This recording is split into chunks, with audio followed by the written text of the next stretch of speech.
Another one of your book is called, actually no, I don't know the name of the book, but it's with Mouin Rabani about solving the Israel-Palestine conflict. So how do we do it?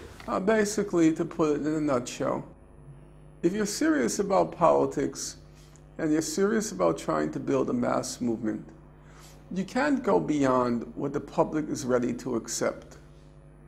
The public is ready to accept, in my opinion, what international law says. So if you were to put forth a very simple slogan, when you're asked, how do you want to solve it? I say, easy.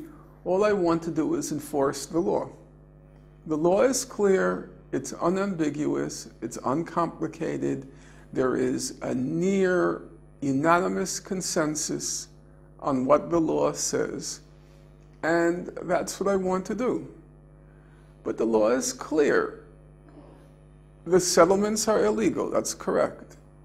East Jerusalem is occupied Palestinian territory, that's correct. The West Bank and Gaza are occupied Palestinian territory, that's correct. But it's also correct that Israel is a state. That's also the law. If you want to use the law as a weapon or as leverage in order to reach public opinion, you can't be selective with the law. You can't say, I have the right to walk at the green, but I'm kind of agnostic on the red. No. If you have the right to walk at the green, it's because you have an obligation to stop at the red. The law is a package deal. So if you want to use the law also says Israel is a state. And the problem with the solidarity movement is it's a kind of mirror image of the so-called Palestinian Authority. In my opinion, the Palestinian Authority, the so-called Palestinian Authority, I think its goals are correct. It always talks about international law and international legitimacy. Namely, what the law says, what the UN says, that's what they say they want. Their goals are correct. The problem is their means will never work because the Palestinians' main asset is the Palestinian people, the 4 million people of Palestine. And if you mobilize them, galvanize them, I don't think Israel has a prayer. Can't win. But the Palestinian Authority will never mobilize them because they're afraid if you mobilize them, the authority will meet the same fate as Mubarak and all the others because they're a gang of corrupt, wretched collaborators. So their goal is correct, but their means will never achieve their goal because all they want to do is bargain, behind closed doors with the Israelis. And the Israelis will never give them anything. Frederick Douglass, the American abolitionist, power never concedes anything without a demand. It never has, it never will. Unless you have the force to extract it from Israel, they will never give you anything. And the main force, the main weapon, is the people. And they'll never organize it. The solidarity movement, I think its means are correct to try to I have no problem with the boycotts, divestment, sanctions, and all of that. Nonviolent civil disobedience like the flotillas, the legal weapon like the attempt at universal jurisdiction. I think the means are right. But the goal will never fly. You want to say you're agnostic on Israel? You want to say you want one state? There's nothing in the international law for one state. You're not going to win a public to that. Once you step out of your little cult, your little ghetto, and you enter the real world, and you try to reach a broad public, and you say, we are a rights-based organization, which is what BDS likes to say, and we want to enforce our rights. Okay, the law. So once you step out of your ghetto, you're no longer just talking to yourself. There is the other side. They also make themselves heard. So they say, no, that's not true. They're lying. They say they want to enforce the law, but they really want to destroy Israel. They want to eliminate Israel. So now the public hears both sides. And they come back to the solidarity movement, and they say, is that true? You want to destroy Israel? And then the solidarity movement says, oh, we don't have a position on Israel. We don't take a position. Oh, really? You don't take a position on Israel? Well, then we're not going to take a position on BDS. The law is clear. You want to use the International Court of Justice on your side? Okay, the International Court of Justice, it said, the West Bank, Gaza, East Jerusalem, they are occupied Palestinian territories. That's correct. But the ICJ also said that pre-June 67 border is Israel's legal border. That's their country. That's the law. You want to promote one state? Fine, that's your right. But then don't pretend you're trying to enforce the law. That's not true. You want to selectively enforce the law. But I think the way I see it is that when you talked about the Palestinians, you said 4 million people. But what the BDS movement, and I think more and more that the Palestinian people in general wants to portray that the Palestinian people are not 4 million. There's the refugees, there is the citizens, Palestinian citizens of Israel. So it comes to a much bigger number. And I think just to conclude that the fact that not taking a position on do we want the state of Israel to exist, I think it's not saying that we want to destroy Israel, it's that saying that the 20% Israeli Palestinian citizens of Israel have the right to have the same rights than Israelis. So, Frank, I'm not talking for the video. I'm talking to you. Yeah. And I'm getting a little bit exasperated with what I think is a whole lot of nonsense, you know? And I have been at this 30 years. I have earned my right to speak my mind, and I'm not going to tolerate what I think is silliness, childishness, and a lot of leftist posturing. There is a settlement that's been proposed by the international community for resolving the conflict. Now, it does include a statement, a just resolution of the refugee question based on UN Resolution 194, the right of return and compensation. There is nothing anywhere in the international consensus for resolving the conflict that says anything about the minority inside Israel, the Palestinian Arab minority. It's not there.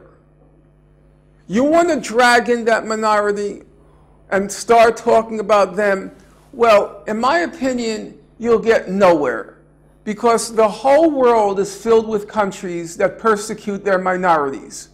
Would you like to be an untouchable in India? Do you know what it's like to be a Dalit in India? Do you want to go through every country in the Middle East and how they treat their minorities? And then it's just open season by the other side to show what hypocrites you are. Why are you focusing on that minority and not 10 million other minorities in the world? If you look at, for example, when Yasser Arafat declared a state in November 1988, and you read the platform, the political document, and so forth, there's no mention of the Palestinian Arabs. There is a mention of the refugee question, that's correct. There's no mention of the Palestinian Arabs in Israel. People want to just drag in the kitchen sink because it's not really about them. I mean, we have to be honest. And I loathe the disingenuousness. They don't want Israel. They think they're being very clever. They call it their three-tier. We want the end of the occupation, we want the right of return, and we want equal rights for Arabs in Israel. And they think they're very clever because they know the result of implementing all three is what? What's the result? You know and I know. What's the result? I think we don't. There's no Israel. I think there's No. But I think the result is like there's no Israel the way Israel is now. There is no Israel, full stop. And the law is, Israel is a state, it has its defined borders, and if you want to eliminate Israel, that's your right. But I don't think you're going to reach anybody. I think it's a non-starter. If you say you want to enforce the law, and in fact impose it on Israel, because they're not going to be accepted, then the law is clear. And you have to say, and you'll never hear the Solidarity Movement say, 2 states. Go look at the UN General Assembly resolution. It always begins, peaceful settlement of the Palestine question. The last part where they lay out the terms for resolving the conflict, they say a 2-state settlement, and then they say East Jerusalem, West Bank, Gaza, occupied Palestinian territories, settlements are illegal under international law, and a just resolution of the refugee question based on the right of return. But it's all within that framework. And if you don't want the framework, then stop talking about the law. And stop trying to be so clever. Because you're only clever in your cult. The moment you step out, you have to deal with Israeli propaganda. And here, they have a case. They say, no, they're not really talking about rights. They're talking about they want to destroy Israel. And in fact, I think they're right. I think that's true. I'm not going to lie. When I do politics, I have one standard. You know what my standard is? Can I defend this position in public? Not can I defend it in my little cult, but whether stepping outside my cult, whether I can defend it in public. And when I listened to Muin, because we spoke together in Boston, and Muin is writing the chapter in the book on the refugees, and I listened very carefully to him, because the division of labor was I'll do the settlements, he'll do the refugees, and we haven't had a chance. We've corresponded, but we haven't seen each other's positions yet. And I listened to him, and I didn't listen with the ear, is he right or is he wrong? Is what he's saying moral, is what he's saying immoral? What I was listening was, can I defend it or can't I defend it? If I can't defend it, then what am I doing? What's the point? Do we want to build a movement or do we want to create a cult? Now, Frank, you have to be honest. Honesty is important in politics. If you tell a public, Israel's population is 7.5 million. Of those 7.5 million, 5.5 million are Jewish. And the other 2 million are Palestinian, Arab, and other, neither of the above. And you say, as a lot of the Solidarity movement says, all 6 million Palestinian refugees have to go back. Okay? Now, will a public think it's reasonable for 6 million Palestinians to descend on a country which right now has 1.8 million Palestinians and 5.5 million Jews, which means you're going to completely, overnight, radically, completely change the demographic balance in the country. Will a person, the public, find that reasonable? My answer is, you can give them every fact behind the creation of the refugees, and they'll still see the Israeli position that that's not tenable. I don't think you can sell it. But I do think, I totally get your point, but I do think you're portraying a darker picture of the solidarity movement as really where it is now. I don't really hear people saying. I think people are very educated on the refugee issue, and I've never heard people saying 6 million refugees. I hear it all the time. Okay, so not never. I'm saying reverse. Yeah. I hear it all the time. I just spoke last night in Glasgow, and that was the first statement. What about the 6 million Palestinian refugees who want to return? That was the very first question. I hear it all the time. I hear sometimes people say until every one of the 7 million go back, we won't accept the settlement. Okay, but I think that's people talking on behalf, in a way, of them. I mean, talking to Palestinian refugees, some of them know there's also a compromise. Some of them would like to return. Fine. Some of them. And I think Palestinians are perfectly reasonable. And I think a reasonable resolution of the conflict is possible. But when you start inflating the numbers,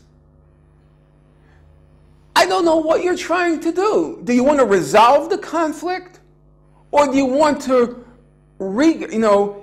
create terror in the hearts of every Israeli? What are you trying to do? What are you trying to accomplish? The way I view it is that they don't want to inflate the numbers, and the conflict has been on the two-state basis since Arafat accepted it in the late 70s. No, I don't agree. The conflict has been on a two-state basis since 1947, when there was a partition resolution. Okay. And when Arafat in 1988 announced a Palestinian statehood, he referred back to the partition resolution. He says, I am making this claim on the basis of the unfinished business of 1947. So let's say, it's been since 47 about the two-state solution. But an international law has repeatedly said that the two-state solution was the right settlement. But it hasn't happened. So I think the fact that it's not inflating the numbers, saying that there's 7 million Palestinians, they are Palestinians, citizens of Israel. I have no doubt about that. And I think my problem is that I agree about being pragmatist, but when pragmatism doesn't work, what do you do? And in the solidarity movement that I'm not sure you call the solidarity movement a cult, but you referred to a cult, maybe talking about the BDS movement. I do think that the cult is not a little, it's actually getting bigger. Maybe it's not, and the BDS movement has actually, with its flaws maybe, succeeded in grasping people's attention and students. Frank, and it's we have to free ourselves of illusions.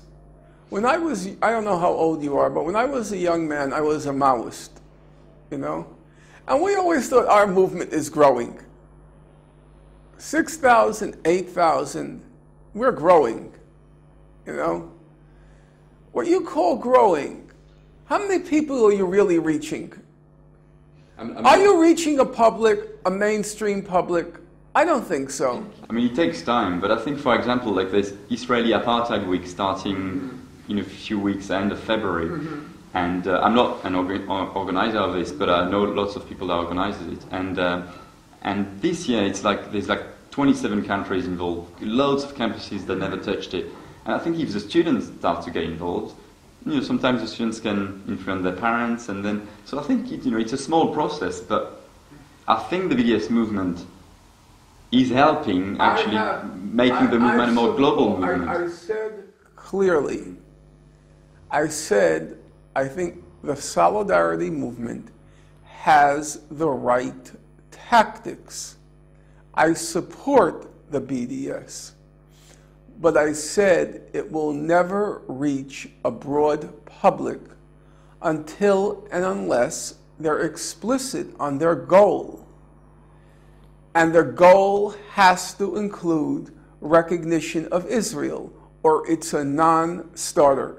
It won't reach the public, because the moment you go out there, Israel will start to say, what about us? And they won't recognize our right. And in fact, that's correct. You can't answer the Israelis on that, because they're making a statement that's factually correct.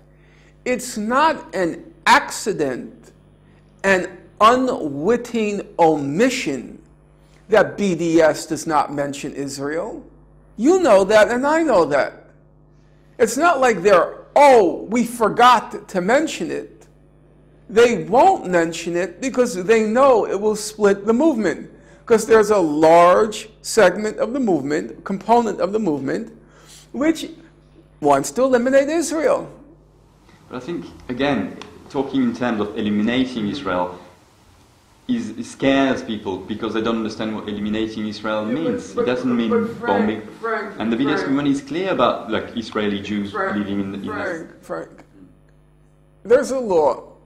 You say you want to enforce the law. BDS says we're rights-based. Okay? Is Israel part of the law or not? When the International Law Court of Justice made all of its findings in its advisory opinion, one of its findings was the June 67 border is Israel's legal border. That is Israel. That's the law. How can you claim that you want to enforce the law and omit that aspect of the law? The two-state solution, we know that the facts on the ground, mainly because of Israel, like, for example, building in the E1 zone, are going to make the two-state solution pretty much impossible. No, it's not true. I will talk about it at length tonight. I'm going to go through the maps. Okay. And then you'll judge for yourself. It's so intertwined. For me, like, the two people are so intertwined that now the one state already exists, and it's there. No, Frank, if what you were saying were true, of course I'd have to agree with you. But I don't think it's accurate. And you'll just, I don't know if you're staying to hear me tonight. I can't say. Yeah, well, I'm going to... I've heard you. I'm going to go... You in December. Yeah, I'll go through the maps I have today. I'll show you the maps, exactly what it looks like. Well, the two-state solution looks like. No, what the issue with the settlements looks like. Okay. I go through the maps. And I brought them along this time, and they'll be on the screen, and you'll be able to judge for yourself. The problem is people are all over the place. When you say it's practically possible, then they say they're ideologically against it. And if you say it's ideologically, you will never be able to reach a public with it, then they say it's practically impossible. Because they don't want to recognize Israel. So it's like every kind of excuse and pretext. I don't see where that's going to go. You know, you talk about BDS, they make all these claims about their victories. All their claims about their victories. Well, you know what? You see these 10 fingers? These more than suffice to count all their victories. There are superfluous fingers here to count all their victories. It's a cult where the guru says we have all these victories and everyone nods their head and nobody sits down to do the arithmetic on their own. I see viola mentioned like 20 times a year. They keep repeating it as if it's a new victory. How many victories are there? Let's not get carried away. I hear them say BDS is the most successful tactic. Yes, it's had some victories, no question about it.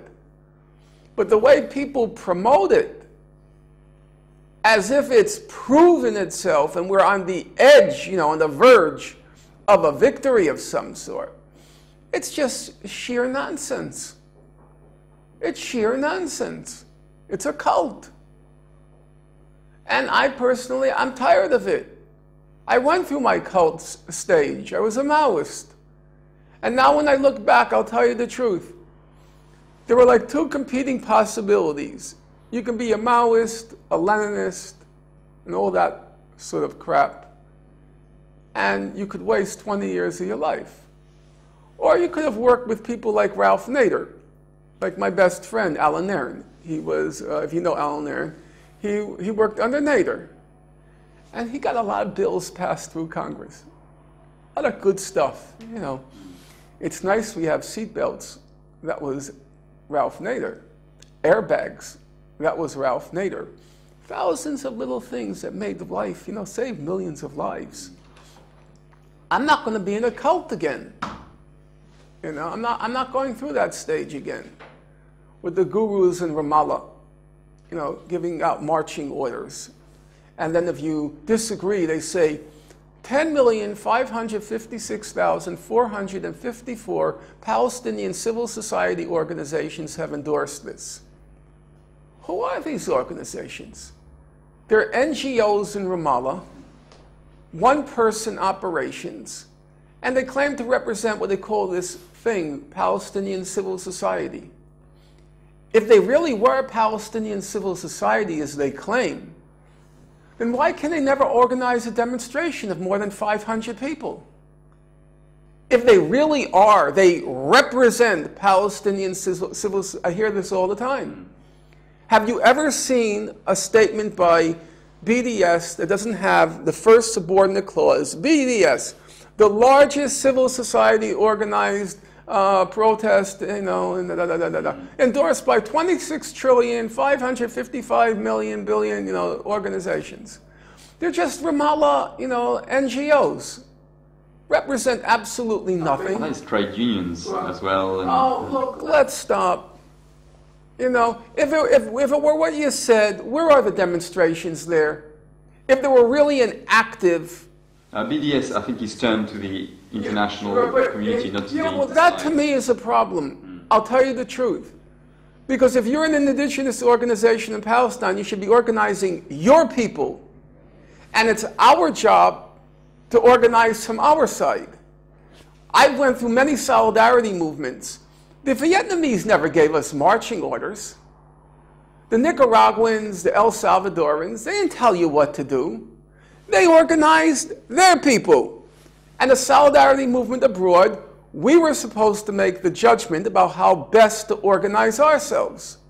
And it's a very strange thing when the people there who claim to be the leaders of civil society, they can't organize a demonstration of 500 people among themselves, but they're telling everybody else abroad what to do. It's a weird inversion. When I was first involved in the Gaza Freedom March, I don't know if you were involved in it. Yeah, I heard about it. Okay. They said they were going to bring out 50,000 people in Gaza. 50,000 people. And you know how many they brought out? They brought out 300. It's a cult. You make up numbers, you fantasize, and all the followers are supposed to nod their head. Well, you know what? I'm 58 years old. I've been involved in this 30 years. I gave, and I'm going to say it, I gave, for a Westerner, not for a Palestinian, I gave my life to the cause, and I'm not going to be anybody's fool. I'm not wasting time anymore. I'm tired of it. I really am. I've lost patience with it. I'm tired of gurus, and I'm tired of cults. Either we take advantage of the opportunity and try to reach people, or just forget it. It's a waste of time, And trying to play these silly little games of your 3 tiers, your 3-layer cake, and you know and I know exactly what we're talking about, because if we end the occupation and we bring back 6 million Palestinians and we have equal rights for Arabs and Jews, there's no Israel. That's what it's really about. And you think you're fooling anybody? You think you're so clever that people can't figure that out for themselves? No, they understand the arithmetic perfectly well. Are you going to reach a broad public which is going to hear the Israeli side, they want to destroy us? No, you're not. And frankly, you know what? You shouldn't. You shouldn't reach a broad public because you're dishonest. And I wouldn't trust those people if I had to live in the state. I wouldn't. It's dishonesty. And I don't want that kind of leadership. Then at least be honest what you want. We want to abolish Israel, and this is our strategy for doing it. Okay, be straightforward about it. But this kind of duplicity and disingenuousness, oh, we're agnostic about Israel. No, you're not agnostic. You don't want it. Then just say it. But they know full well, if you say it, you don't have a prayer reaching a broad public. That's where the public is now. You're not going to reach them. And it's a waste of time. I can't deal with it anymore. I'm very tired of it. You have an opportunity now. That's what I'll talk about tonight. We have a chance to reach a broad public. People are sick and tired of Israel. They're weary of it. The Europeans, this has gone on too long. This has gone on longer than the 100 Years' War. This crazy Israel-Palestine conflict. It's like the War of the Roses, the 100 Years' War, and everything put together. They're tired of it. You know, we have a chance to reach the public. And if we miss it now, it's criminal. It's criminal. I'm not going to participate in something that's going to squander a historic opportunity, maybe to end it. Hey, it can happen. I just came back from Northern Ireland. They found a settlement. And you know, you talk to Protestants, you talk to Catholics, most people are willing to live with it. You know, there are some people who find it unacceptable, but most people, it's okay. We can live with it. And I think you can find a settlement to Israel-Palestine, which virtually everybody, in particular the Palestinians, they can live with. Perfect? No. Ideal? No. We can live with? Yes. We can find that kind of settlement. It's possible. But the opportunity may just be squandered. Thanks a lot, Norman. Yeah.